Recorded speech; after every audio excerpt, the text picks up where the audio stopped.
Tencent says it will be as compliant as possible with new anti-monopoly laws in China. Billionaire founder Pony Ma has met with Chinese regulators who are cracking down on anti-competitive practices.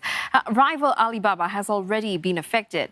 Tencent, which owns WeChat and a lucrative gaming empire, is expected to be next in line. The noose is tightening for Chinese big tech firms with pressure at home and from the US, which has revived threats of delisting. It wants foreign companies to comply with US auditing standards and disclose any government affiliations or risk being kicked off their stock exchanges. The move is widely expected to target Chinese companies. A global semiconductor shortage has also rattled investors. There's been a massive sell-off across Chinese tech shares. Tencent, Alibaba, JD.com and the newly listed Baidu deep in the red. A China market analyst William Ma joins us now. Mr. Ma, Beijing reportedly looking to create a JV with local tech giants to oversee consumer data. Could that hamper growth? Actually, tech antitrust and data privacy has been a global trend.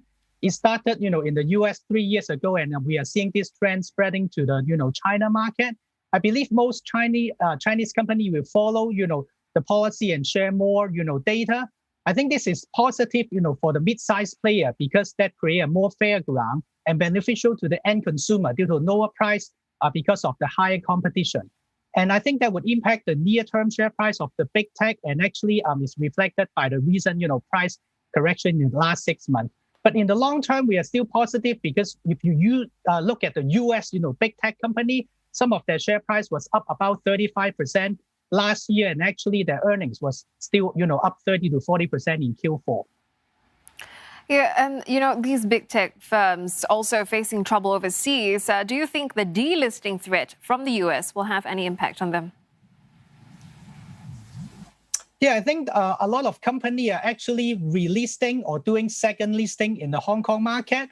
And if you look at the IPO volume, actually in the US, year-to-date IPO volume is close to about 1 billion for the new company. And then in Hong Kong, actually some of the big company like Kuaishou alone, raised about 5.4 billion US dollar and oversubscribed by 1,200 times.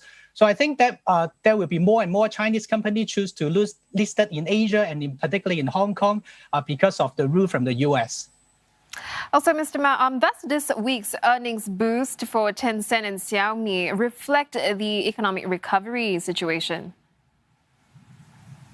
Actually, the earnings from Tencent and Xiaomi was kind of like in line in the market.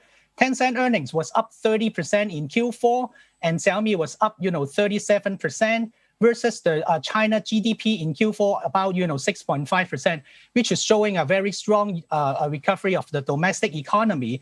In particular, if you look at the online advertising increase from Tencent, actually was increased by 22%.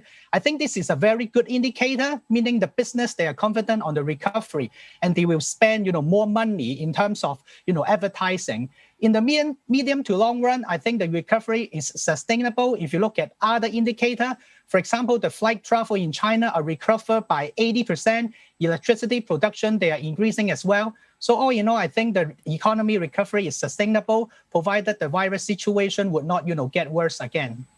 All right, thank you so much for that, William Ma, China market analyst.